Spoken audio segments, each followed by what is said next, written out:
sekarang kita pelajari kalau pemilikan satuan rumah susun atau satuan apartemen itu bagaimana, ya?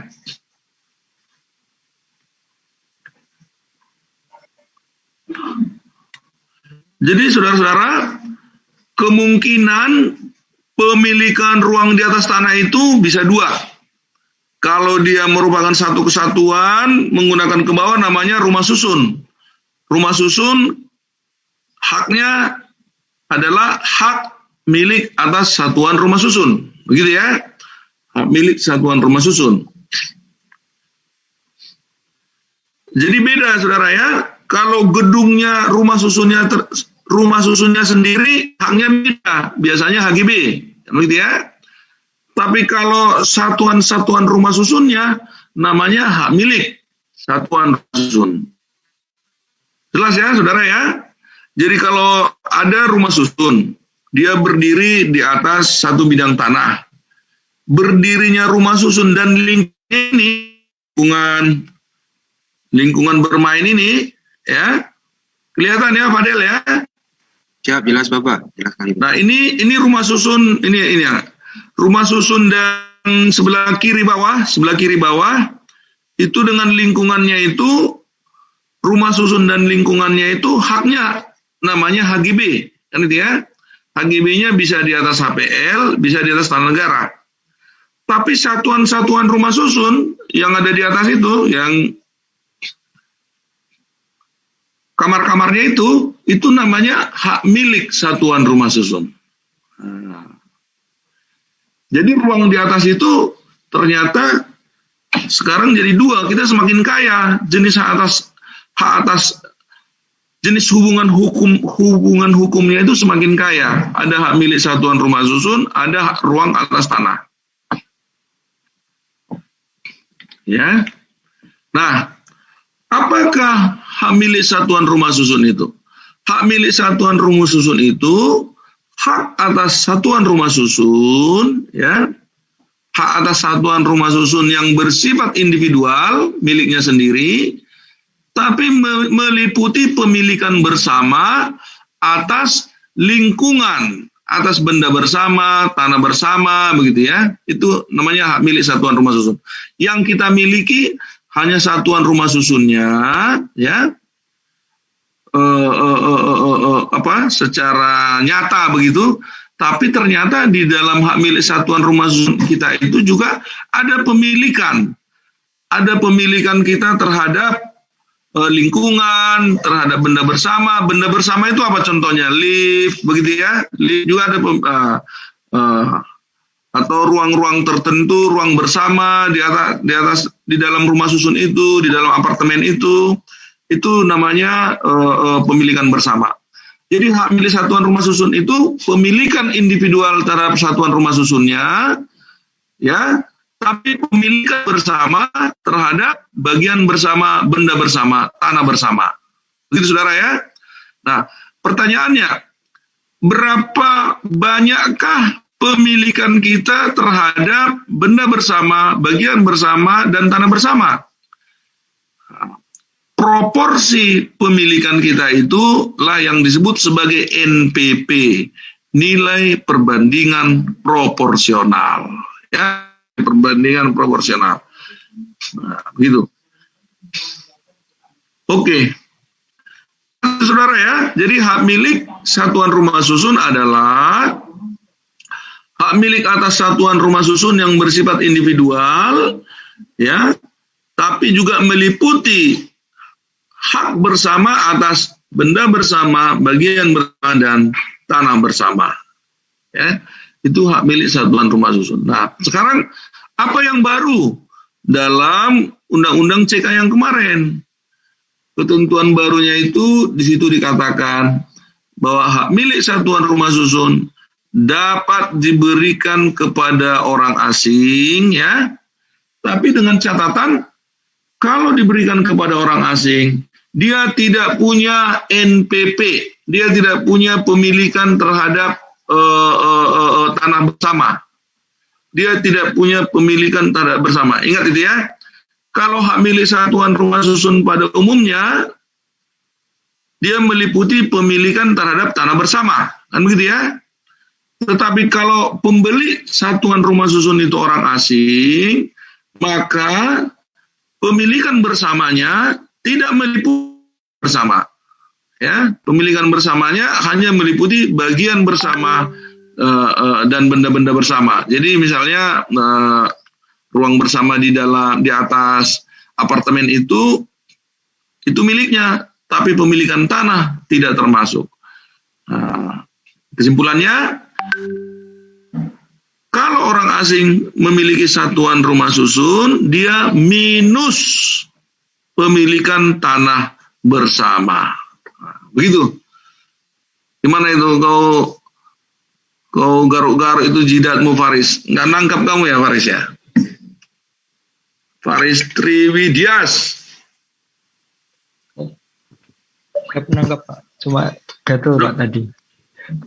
Tapi paham ya? Paham, Pak. Paham ya? Nah, bagus-bagus.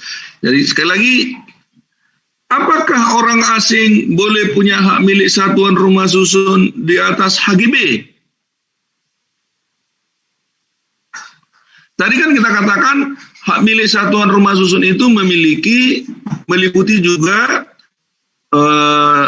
tanah bersama. Ya toh?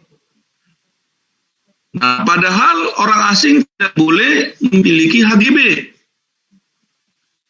Maka pertanyaannya, apakah orang asing boleh memiliki hak milik satuan rumah susun di Indonesia sekarang? Saudara Fikri.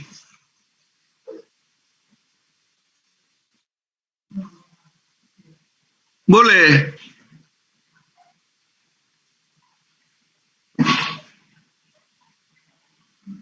Unmute dulu, unmute.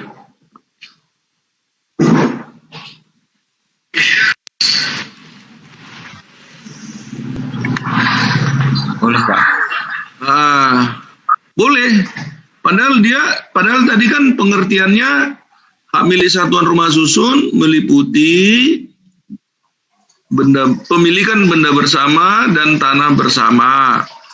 Padahal orang asing tidak boleh memiliki tanah di Indonesia. Jadi apa yang membolehkannya?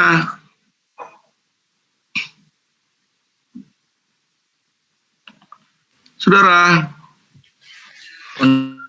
Hak rumah susunnya boleh tapi tidak memiliki NPP-nya, Pak.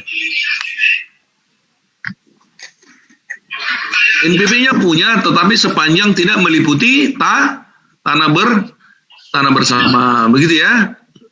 Karena bagi orang asing itu sama dia tidak penting itu NPP tanah bersama itu. Yang penting sama dia adalah pemilikan satuan rumah susunnya, flatnya saja yang penting sama dia, tanahnya nggak penting sama dia. Nah begitu saudara-saudara. Oke. Jadi kalau buat non orang asing, hak milik satuan rumah susun milik tanah bersama dengan NPP, tapi kalau orang asing tidak meliputi tanah bersama. Itu aja yang perbedaannya, saudara ya.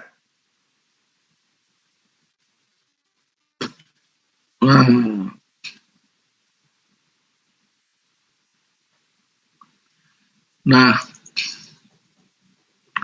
kalau ini tadi, ini kita apa dulu? Pendalaman dulu ya, pendalaman. Hak milik satuan rumah susun. Kalau satuan rumah susunnya tadi haknya hak apa? Ini slide yang ini, slide. Kelihatan nggak, saudara? Siap, jelas, Bapak. Sekali lagi ya, supaya lebih mantap ya pemahamannya ya. Kalau satuan rumah susunnya, hubungan hukumnya namanya apa?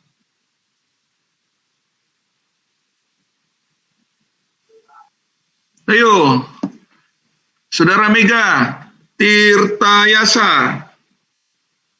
Iya, Pak. Untuk satuan rumah susunnya HGB, Pak.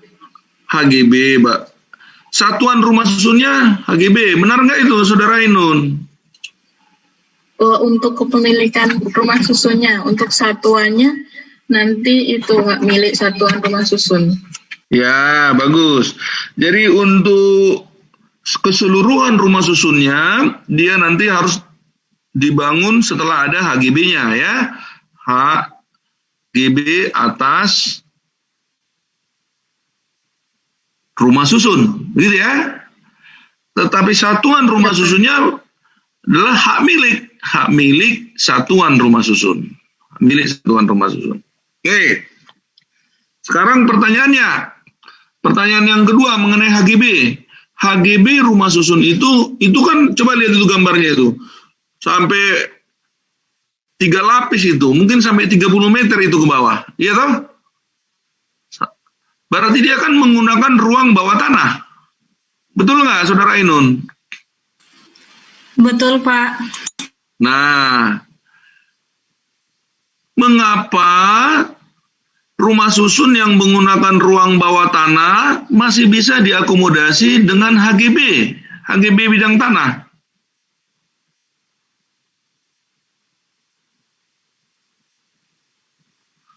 Saudara Inggit.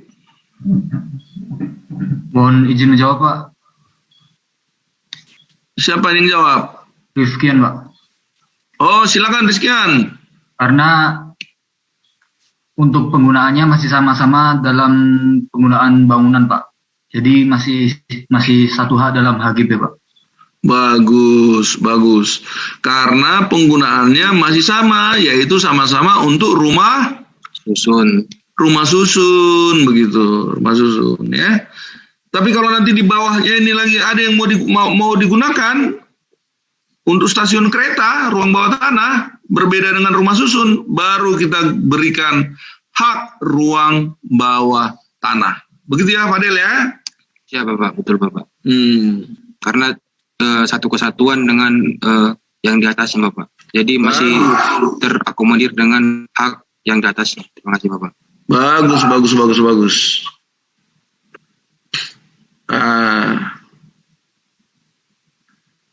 Ini ya. Jadi nanti lihat aja pasal-pasalnya ini. Silakan dibaca. Tapi inti dari perbedaan dengan peraturan yang lama, ya, khususnya buat orang asing, hanya di situ. Bahwa hak milik atas satuan rumah susun kepada orang asing tidak meliputi pemilikan bersama atas tanah itu. Gitu. Saya kira dari saya sekian dulu. Kalau ada pertanyaan, silakan sebelum kita akhiri kuliah ini ya. Ada yang mau ditanya, saudara? Jadi hari ini kita sudah mendapat pemahaman apa itu hak atas tanah, apa itu hak ruang atas tanah, apa itu hak ruang bawah tanah, ya? Dan kita juga sudah memahami apa itu hak milik satuan rumah susun. Nah, jadi jenis hak yang kita tahu sekarang itu yang ada di Indonesia semakin bervariasi, semakin banyak. Mengapa semakin banyak? Untuk memenuhi variasi kebutuhan manusia. Kan begitu kemarin kan? Untuk apa hak atas tanah diberikan kepada orang? Nah, kemarin kan kalian jawab untuk kepastian hukum. Bukan. Hak atas tanah diberikan kepada orang untuk memenuhi kebutuhan pribadi, keluarga, atau kebutuhan usaha. Ya. Bukan untuk kepastian pendaftaran tanahnya, baru untuk kepastian hukum. Ya. Tapi hak atas tanahnya diberikan untuk memenuhi kebutuhan. Jadi semakin bervariasi kebutuhan manusia, akan semakin bervariasi juga kelak hak atas tanah dan hak atas ruang atas tanah dan ruang bawah tanah di Indonesia. Begitu ya, itu sesuai dengan perkembangan kebutuhan kehidupan manusia di atas tanah atau di atas ruang itu. Oke, kalau ada yang mau bertanya silakan. Izin bertanya, Pak. Silakan. Izin, nama M. Prayoga. Izin bertanya soal satuan rumah susun, Pak. Kan dasarnya itu secara keseluruhan meliputi hak guna bangunan. Nah, misalkan satuan-satuan tadi itu mau apakah ditingkatkan, Pak? Tapi HGB sudah habis, Pak. Kalau kayak Perumnas biasa kan ada jangka waktu HGB misalkan 2026. Berarti kalau sebelum 2026 mesti ditingkatkan. Kalau hak milik satuan rumah susun gimana, Pak? Terima kasih. Kalau hak atas tanahnya berakhir, maka hak milik satuan rumah susunnya juga berakhir. Gitu ya. Makanya sebelum HGB-nya berakhir, itu biasanya si pengembang atau si perhimpunan penghuni sudah mengajukan perpanjangan HGB itu. Ya, peraturannya itu kalau sudah terjual satuan rumah susunnya, maka perpanjangan HGB-nya itu menjadi tanggung jawab perhimpunan penghuni. Makanya mereka nanti sudah punya kebutuhan untuk memperpanjangnya itu kan sudah lebih tinggi karena kewajibannya itu sudah beralih kepada perhimpunan penghuni, ya. Meskipun ada 1-2 tetap diajukan oleh pengusaha begitu ya, si pengusaha rumah susun, tetapi secara hukum kita sebenarnya itu sudah kewajiban perhimpunan penghuni. Untuk apa?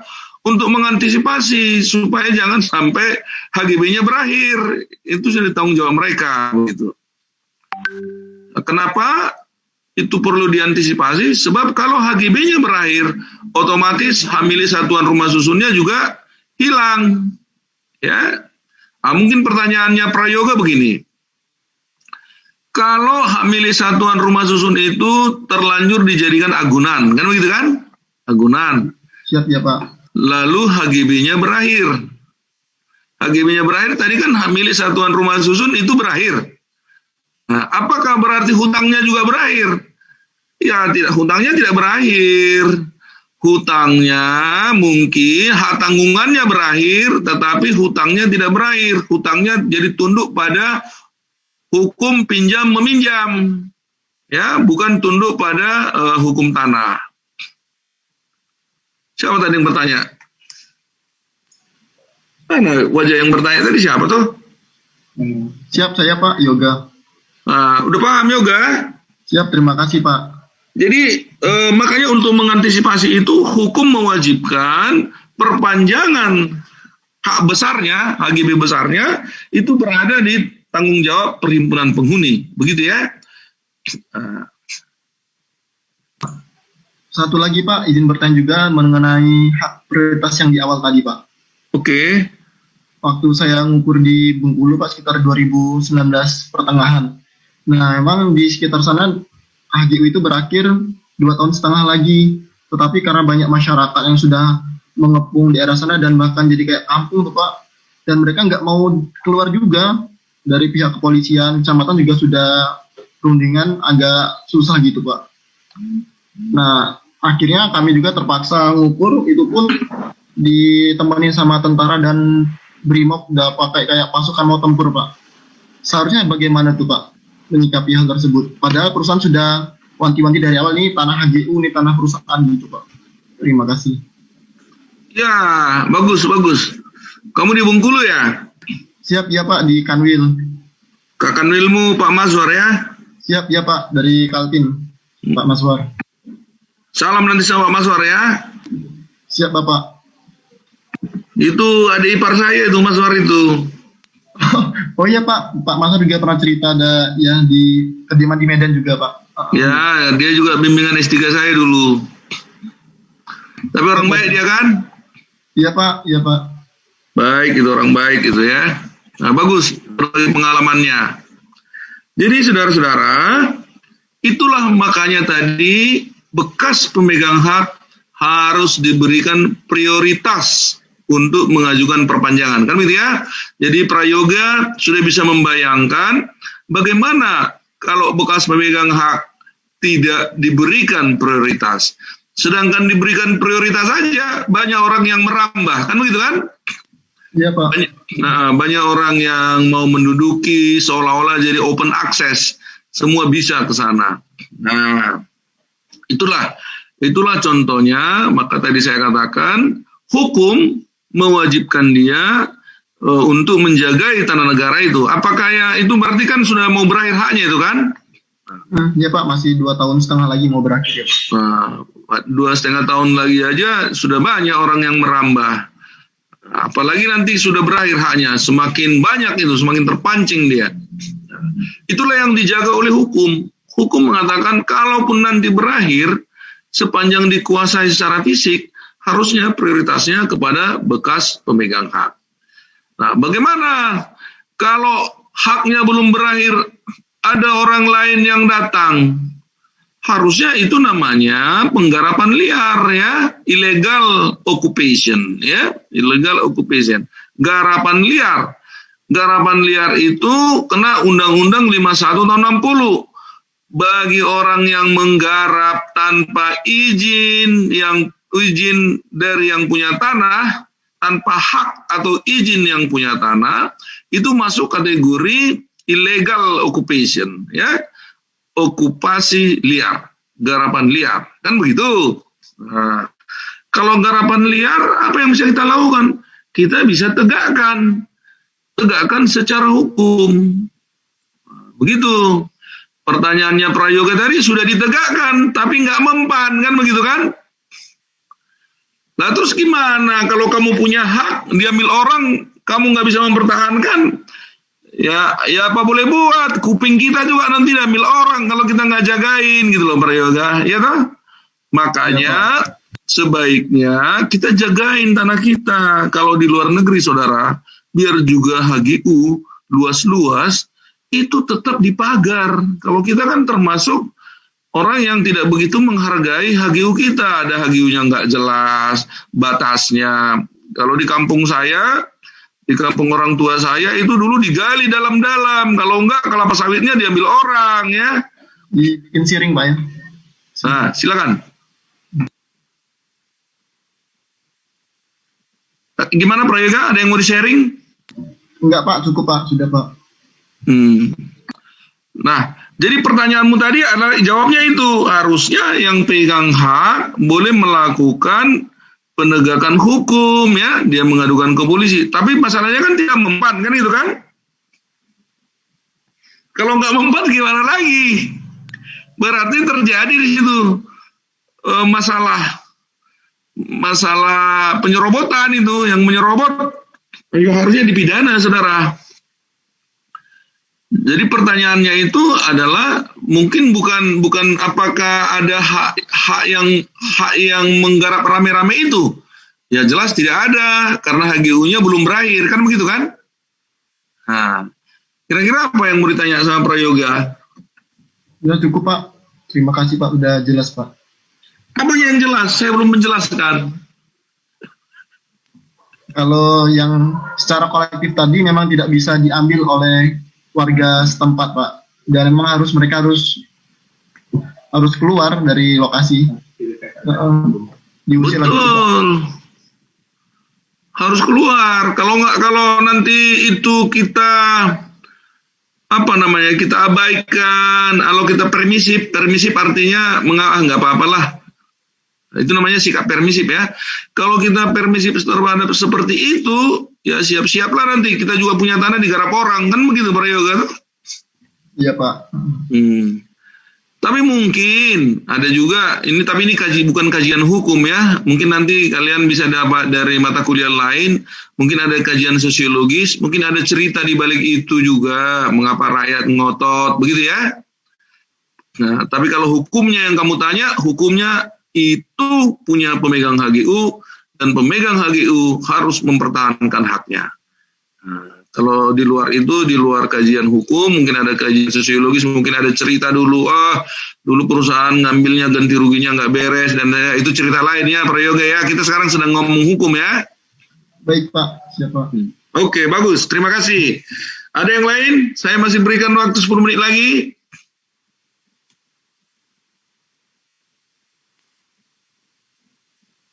Mungkin saya dikit aja Pak, mungkin seperti kasus yang dialami Prayoga Pak kemarin, saya juga pernah menghadapi hal tersebut.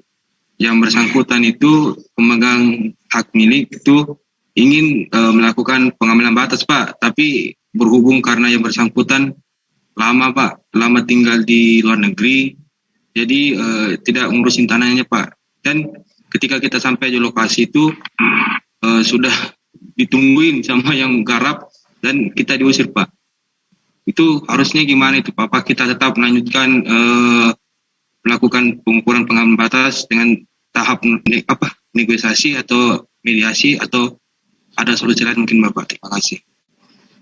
Ya, secara hukum itu hak dia, tapi kan karena tidak dijagai, orang menjadi terpancing mendudukinya, kan begitu ya. Jadi soal secara hukum dia si pemegang hak tetap yang punya itu.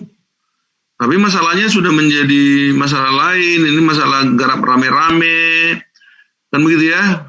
Itu makanya di kita banyak itu, waktu saya ke Kanwil di Maluku juga ada tanah kita dulu digarap orang rame-rame, tapi dulu kita tutup mata pada penggarapan itu karena pada waktu itu masih sebagai pengungsi, kan begitu kan. Tapi pengungsi itu lama-lama udah keadaan normal juga dia di situ, disuruh pergi nggak mau lagi. Itu nanti itu solusinya itu jadi solusi non hukum, ya. Solusi non hukum itu makanya di Undang-Undang 5160 tentang penggarapan tanah tidak berdasarkan hak dan izin dari yang punya tanah. Di situ dikatakan kalau sudah terjadi garapan yang sangat masif dan jangka panjang itu diselesaikan secara politik oleh bupati. Begitu Saudara Fadel. Nah, kalau persoalannya sudah semakin ruwet, biasanya tidak lagi melalui jalur hukum. Kalau jalur hukum itu kan hitam putih, ya toh? Nanti biasanya jadi jalur mediasi, ya toh? Jalur mediasi. Nah, bisa jadi kalau jalur mediasi biasanya win-win solution, ya.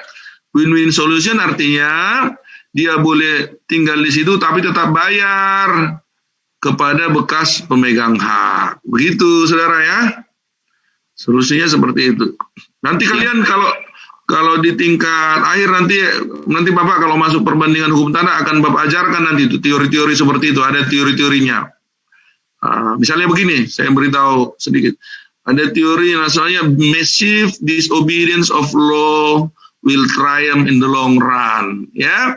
Kalau terjadi ketidakpatuhan hukum yang masif dan berjangka panjang, maka ketidakpatuhan itu jadi menang, dia menjadi hukum tersendiri, begitu. Jadi makanya jangan sampai terjadi ketidakpatuhan hukum secara masif, ya. Kalau ada ketidakpatuhan hukum, ada pelanggaran, ada orang yang mulai menggarap tanah kita harus menegakkannya, ya, jangan membiarkannya. Ya, situ ya ada orang dia lihat tanah kosong, mula-mula dia letakkan cangkul di atasnya, kan, cangkulnya juga nggak dimarahin toh, lama-lama cangkul itu mencangkul sendiri, ya toh. Nah, lama-lama dia bangun dan seterusnya. Itu sudah persoalan lain. Itu persoalan sosiologi, ya, sosiologi perkotaan atau sosiologi perdesaan, gitu ya. Tapi hukum yang kita ngomong di sini hukumnya, ya. Nanti kalian bisa memperkaya diri mengenai itu supaya kita lebih banyak wawasan dalam melaksanakan tugas. Begitu ya Fadel ya. Itu tanggung jawab dosen lain lah, nanti akan banyak cerita itu. Yang tanggung jawab Bapak, tanggung jawab secara hukum ya Fadel ya. Siap Bapak, siap. Malahan ada lebih parah Pak, kan sampai dijual-jual gitu Pak oleh penggarap-penggarapnya Pak, tanpa sepengetahuan dari pemiliknya Pak. Ya, biasa begitu. Kalau barang panas, semakin cepat dia itu beralih.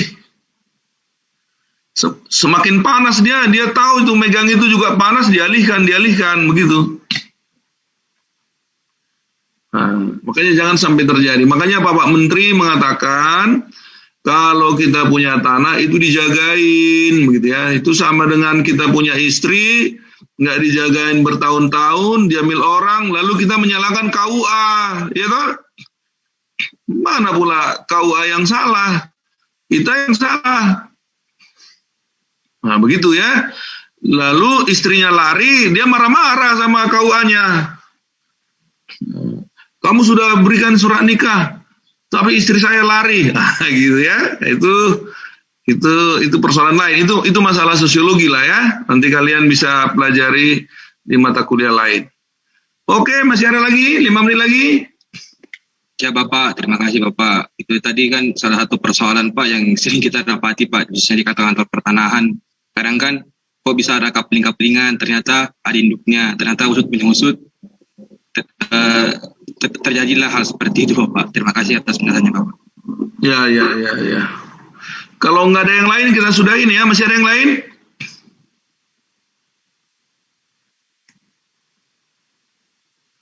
Baiklah. Nah, kalau nggak ada, saya ingin menyampaikan pesan supaya nanti kalian dalami ya. Tapi saya ingin begini, Saudara Fadel dan teman-teman ya.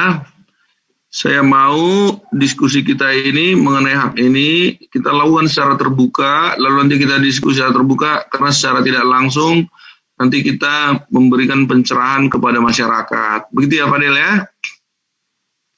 Ya, betul Bapak. Dan bagi komentar yang terbaik nanti Bapak berikan hadiah yang menarik. Begitu ya? Dulu sama dengan kalau Bapak ngajar di D1, orang yang bisa menghafal dengan baik pasal 1 sampai pasal 14 selalu ada hadiah yang menarik ya. Oke? Cukup ya? Siap Bapak. Iya Pak. Baik. Baiklah, dengan demikian kuliah hari ini kita sudahi. Nanti kita presensinya diatur oleh Fadel ya, dilaporkan kepada Ibu Kabak Aka. Ibu Kabak Aka masih ibu yang lama, Ibu Tulus. Siap, betul Bapak, masih Ibu Tulus Wati Bapak. Nanti kalian laporan ya bahwa Pak Ulwan sudah 2 kali masuk secara Zoom kepada ini. Kasih buktinya ya, Dek ya. Siap Bapak, nanti saya laporkan ya. Oke, nanti sisihkan laporannya kepada Bapak juga ya. Siap Bapak, siap. Oke. Nah, untuk pertanggungjawaban kita silakan kamu atur deh. Ya? Siap Bapak. Oke, silakan saya serahkan kepada Fadel.